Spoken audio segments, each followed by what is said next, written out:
Master minds the pride of India. Inter, MPC, BiPC, MEC, CEC చదివిన విద్యార్థులకు CA మరియు CMA foundation కొరకు నూతన బ్యాచెస్ ప్రారంభం.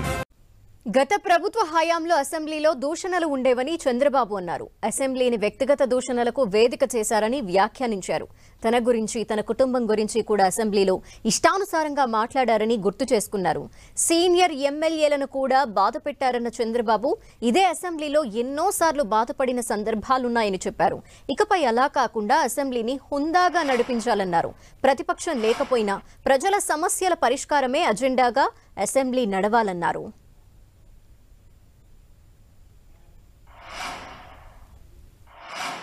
మొట్టమొదటిసారిగా ఎలాంటి సంబంధం లేని నా సతీమణి పైన ఆరోపణలు చేశారు.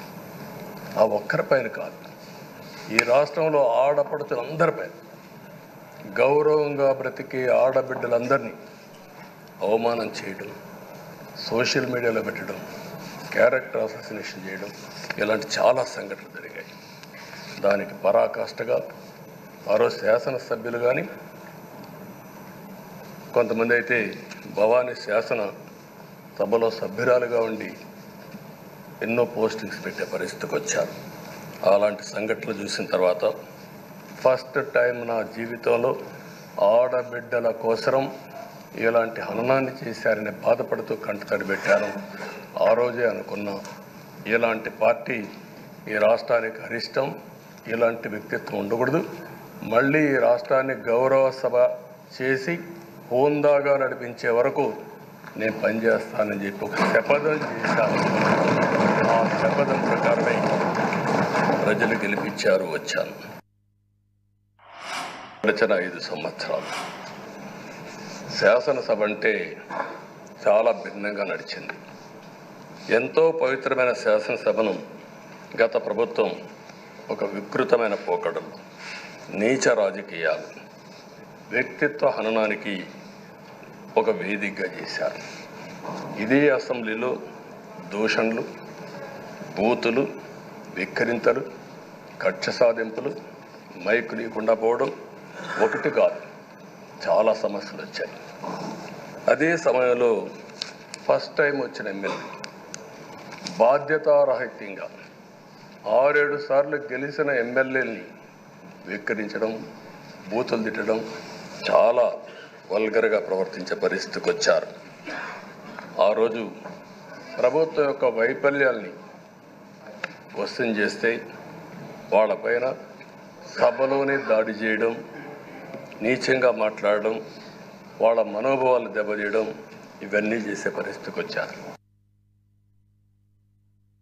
యువత రాజకీయాల్లోకి రావాలని ఆ రోజు ఎన్టీ రామారావు గారు పార్టీ పెట్టిన మొదట్లో పిలిపిస్తే 25 సంవత్సరాల వయసుండే సమయంలో రాజకీయాల్లోకి వచ్చిన వ్యక్తి అయ్యన్న పాత్రుడు గారు. అక్కడి నుంచి 7 సార్లు ఎమ్మెల్యే అయ్యారు, ఒకసారి ఎంపీ అయ్యారు. ఎమ్మెల్యేగా, ఎంపీగా, మంత్రిగా తెలుగు రాష్ట్రాల్లో తనకంటూ ఒక ప్రత్యేకమైన ముద్ర వేయగలిగారు. ఏ పదవి ఇచ్చినా ఆ పదవికి వన్నె తీసుకొచ్చిన వ్యక్తి అయ్యన్న పాత్రుడు గారు. ఎప్పుడూ పోరాట యోధుడు, రాజీ పడని నాయకుడు, ఒక విశిష్టమైనటువంటి లక్షణాలుండే వ్యక్తి. తెలుగు రాష్ట్రాల్లో ఏ మారుమూల ఎవరిని అడిగినా అయ్యన్న పాత్రుడు గారిని గురించి చెప్తారు. 66 సంవత్సరాలు, ఇప్పుడు కూడా ఫైర్ బ్రాండే, చనిపోయే వరకు ఫైర్ బ్రాండ్గానే ఎక్కడ దాంట్లో రాజీనే లేదు. అదే మరి ఇంకొక పక్కన చూస్తే తనకంటూ ఒక ఇమేజ్. అదే సమయంలో లాయల్టీ ఫ్యాక్టరీలో కరుడు గట్టిన పసుపు యోధుడుగా పార్టీలో ఇంతవరకు ఉన్నారు. ఎప్పుడూ పోరాట యోధుడు, రాజీ పడని నాయకుడు, ఒక విశిష్టమైనటువంటి లక్షణాలుండే వ్యక్తి. తెలుగు రాష్ట్రాల్లో ఏ మారుమూల ఎవరిని అడిగినా అయ్యన్న పాత్రుడు గారిని గురించి చెప్తారు. 66 సంవత్సరాలు, ఇప్పుడు కూడా ఫైర్ బ్రాండే, చనిపోయే వరకు ఫైర్ బ్రాండ్గానే పార్టీనే లేదు. అదే మరి ఇంకొక పక్కన చూస్తే తనకంటూ ఒక ఇమేజ్. అదే సమయంలో లాయల్టీ ఫ్యాక్టర్లో కరుడు గట్టిన పసుపు యోధుడిగా పార్టీలో ఇంకొకరున్నారు.